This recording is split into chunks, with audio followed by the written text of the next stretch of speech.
Hey guys, this is James and I'm back with my multi-fund portfolio calculator. I wanted to see what a covered call portfolio would look like, specifically these 6 different covered call funds compared to what VOO would look like. And I know this can get a little overwhelming if this is the first time you've seen it. So let me just kind of walk you through here and I'm going to show you how I can compare these 6 funds versus VOO. Our basis of comparison is going to be how fast we can hit a certain portfolio size. So if we change the numbers here, our dividends per month, 100, 500, 1,000, and 5,000. I'm going to walk you through what this is telling us. This is the portfolio size that you would need to achieve this dividends per month. That would be $100 a month. You'd need $11,000 in your portfolio. And with this, it would take you 3 years to achieve that if you had an initial deposit of $1,000 and $300 a month monthly addition. And that includes with these weighted holdings for these 6 covered call funds. And I had to manually input the dividend yield and the expense ratio. The tricky thing right here now is trying to determine the CAGR number. So we have a choice of using historical data, or we could put in our own what we think it, or we can input what we think it would be in the future. So if we choose 1 year CAGR numbers, in the past year, we've had very, very poor performance. Even the S&P 500 index is down 7%. VOO is down 7% for the past 365 days. If we did 5-year CAGR number, unfortunately, it's kind of difficult because Google does not see RYLD. RYLD's inception date was within the past 5 years, so it automatically puts 0% for RYLD, same with JEPI and NUSI, but it does pull the data for DIVO, XYLD, and QYLD. So if we use the 5-year CAGR numbers, and we assume that QYLD is going to have a negative 5% growth rate, negative 1% growth rate for XYLD, and a 5% increase per year for DIVO, and this is just taking the average of the last 5 years, and then assume that JEPI and NUSI have a 0, or instead of using these numbers, we can put in our own estimates. And you guys can play around with these numbers as well if you would like. This is available on my Patreon. All you have to do is get it from my Patreon, click File, and make a copy. Once you are on the worksheet, it will be a view only. I want to make sure that you don't change the actual hard copy of this. Make sure you make your own copy if you do choose to download this spreadsheet. But for the sake of this video, let's say QYLD was a negative 2% CAGR. RYLD was the same. Remember, these are covered call ETFs, and the strategy that Global X is using, we see a negative growth rate for most of these various funds. We do see JEPI in its history have a pretty decent size growth rate, and it's about, I think the fund is about 2 to 3 years old, and per year it's probably around 3 to 4%. So let's say it's 4%. NUSI has also had a negative growth rate, so we will put in a negative 2% growth rate since the history of the fund.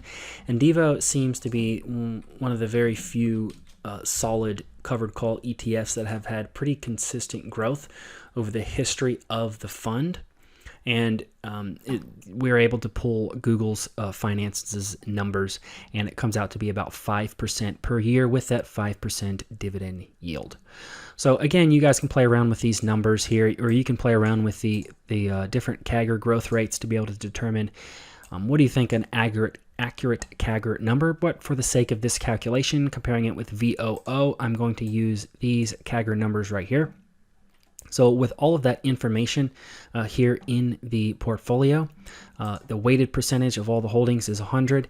The average dividend yield for all 6 of these funds is 10.48%. Average expense ratio is 0.56. And the expected average portfolio growth of all of this combined would be about 0.5% growth on your portfolio. So when it comes down to it, if you wanted $100 a month in dividends to get your portfolio size starting from $1,000 to $11,000, adding $300 a month. It would take you 3 years with this combination of holdings with these percentages. So let's try to keep that in mind. How fast does it take this portfolio to reach $11,500 to be able to achieve $100 a month? It takes 3 years for that to happen with this portfolio. What does it take to get close to $600,000? It takes 30 years to be able to get $5,000 a month for this portfolio. So let's see what it would actually take to get exactly $500,000 in our portfolio, keeping these holdings, adding $300 a month. And just go over to the data here, and with dividends reinvested, this column here, XYZ, with dividends reinvested, we see once it hits the $500,000 mark, between year 26 and 27 with dividends reinvested. So about 26 to 27 years to hit that $500,000 figure. Let's go ahead and remove the percent holding, bring it back down to 0. Let's see how fast VOO would be able to do this, taking its 5-year CAGR number, which is about 10% growth per year. So we've had a pretty negative growth percentage the past year, but let's say it averaged 10% per year. To be able to reach that 500,000 figure with the same monthly addition and initial deposit, come over to the data here.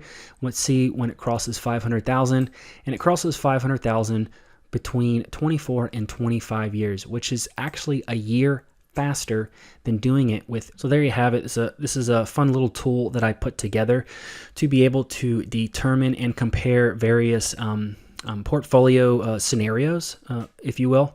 And this is a calculator that I have featured on my Patreon. So if you guys want to be able to use this, go over to my Patreon and go ahead and sign up. And make sure you press File and make a copy. And just a quick instructions, just a quick rundown on the instructions. Fill out all of the white cells that that apply to you, that you would like to fill out. And then also, if you'd like to go off of the 1, 5, or 10-year CAGR numbers, and if the CAGR number is not showing up accurate, go ahead and just put in the CAGR number that you would like. And also on the same spreadsheet, I have other sheets where if you just take a single fund, let's say VOO, Vanguard's 500 Index Fund, you can also work with the dividend yield expense ratios, change the contributions and the growth rates. And you can use this as a guide down here. The 1, 3, 5, and 10-year growth rates for VOO have been these numbers. And I did check these numbers. They appear pretty accurate. And so then you can use these numbers and change your growth rate, what you expect it to be. We have for a single fund, we have a 10-year and a 50-year graph. And then comparing two different funds, such as QYLD and VYMI, you can do some of the very similar things. You can determine your annual growth rate if you'd like. Come back over here and do a QYLD figure, and you can see the 1, 3, and 5, and the 10 does not populate. Then you can go ahead and take this number, put it in the growth rate, and then we can do the same thing for VYMI. Find that VYMI also, the inception date was within the past 10 years. We have a -8, 1.88, and 0.1% over the past 5 years. Then we can add that in. And then the cool thing about this is you can choose to reinvest dividends or not reinvest dividends. And then we also have an income comparison calculator here on the A versus B spreadsheet. All of this is available on my Patreon. If you guys like that, hit that like button, head down in the comments. Let me know what else you'd like to see, any type of comparison or anything ran through the calculator. Let me know. And with that, thanks for watching.